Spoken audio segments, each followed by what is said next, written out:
देखिए, बातें तो बहुत हुई। अब हम लोगों की जो जवाबदेही और जिम्मेवारी आप लोगों ने दिया है, यह जवाबदेही आशीर्वाद हम लोगों को बोलने के लिए नहीं दिया है, काम करने के लिए दिया है। और हमारे साथियों ने सुझाव दिया है कि इस गांव में जो शहादत हुआ था बनिहार साथियों का, आज तक इनके मौत पर, इनके शहादत पर राजनीति हुआ, लेकिन अब इस पर राजनीति नहीं होगी, अब काम होगा।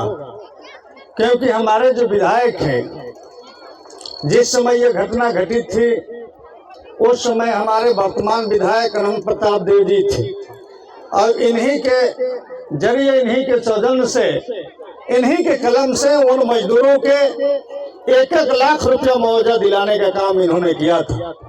और आज आपके आशीर्वाद से भवनाथपुर विधानसभा के हमारे विधायक माननीय अनंत प्रताप देव जी हैं, झारखंड में हमारी सरकार है।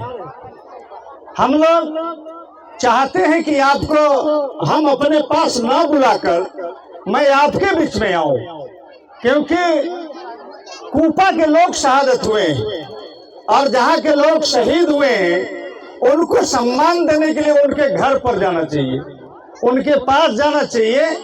तो आज हमारे नेता माननीय अनंत प्रताप देव जी ने, झारखंड मुक्ति मोर्चा के तमाम साथियों ने आपके गांव में, कूपा में आकर उन शहीदों को सम्मानित करने के काम, उन्हें श्रद्धांजलि देने के काम, उन्हें याद करने के काम लोग कर रहे हैं।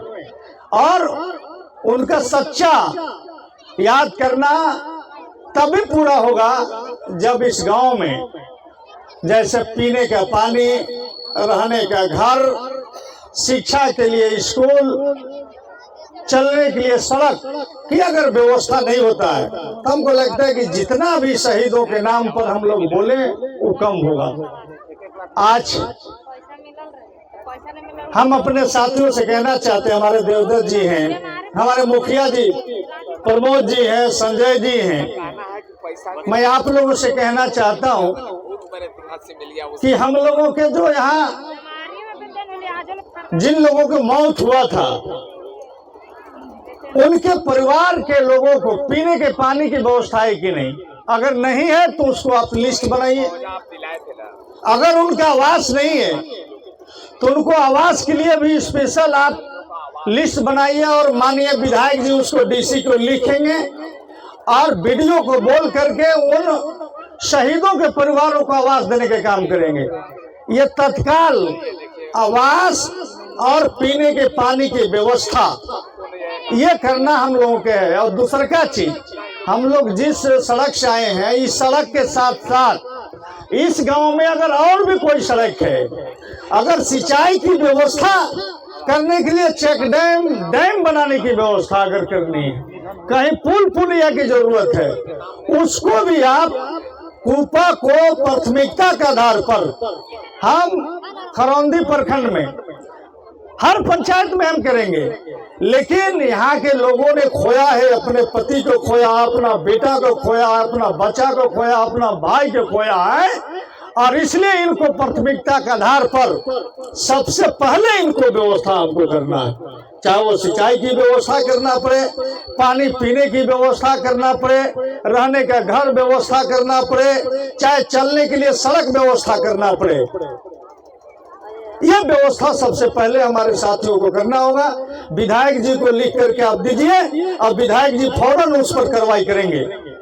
आज हमारी सरकार, हमारे नेता जो कहते वो करते। हमारे यहाँ बेटी बहन लोग बैठी हुई, चुनाव के समय मैया समान योजना में 1000 रुपया मिल रहा था। हमारे मुख्यमंत्री, हमारे नेता ने कहा, हेमंत सोरेन जी ने कहा, कल्पना सोरेन जी ने कहा कि अगर हम चुनाव जीतेंगे तो 1000 के जगह पर हम महीना में 2500 रुपये अपने बेटी बहन को देने के काम करेंगे। और वह वादा माननीय मुख्यमंत्री जी ने पूरा किया है। और सभी लोगों के खाते में, आप लोगों के खाते में आया 2500 की नहीं? आप लोग बूढ़ी लोग हैं, आप लोग को नहीं आएगा, आप लोग को पेंशन आएगा। जो बेटी बहन लोग हैं वहाँ उधर है, आप लोग का है ना जी।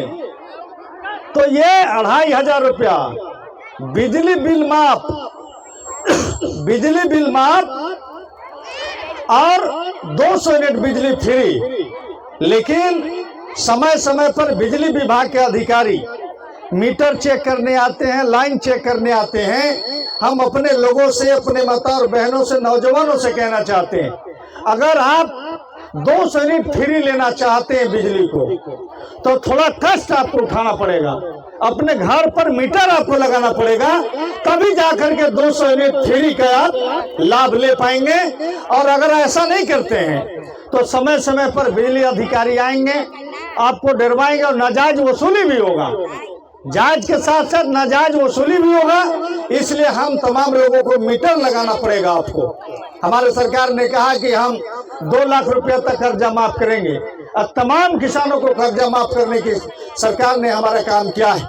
तो हम यहाँ सिंचाई की सुविधा हो, चाहे वो सड़क का सुविधा हो, रोजगार का सुविधा हो, चाहे पीने की पानी की व्यवस्था हो, चाहे गरीबों की घर की व्यवस्था हो, सारे विषय पर हमारी सरकार, हमारे विधायक, हम लोग सोच रहे हैं और हम लोग सारे चीजों पर काम करना शुरू करेंगे ये नए साल में। और आप लोगों से यही गुजारिश अपील है कि आप तमाम लोग जैसे हमारे नेता पर आशीर्वाद बनाए हैं वैसे आशीर्वाद बनाए रखिए। और आपका काम, कोई भी ऐसा काम है जो नहीं रुकेगा, हम लोग दोनों नेता के नंबर अगर आपके पास नहीं है तो आप नंबर ले लीजिए और आप फोन करिए, आप भेंट करिए। विधायक जी अगर मिल जाते हैं तो इनसे जाके समस्या के समाधान करवाइए, अगर नहीं मिलते हैं तो मेरे पास भी आकर के आप अपना समस्या के समाधान करवाइए। भरसक आपको आने की जरूरत नहीं पड़ेगा, यहाँ हमारे नेता हैं।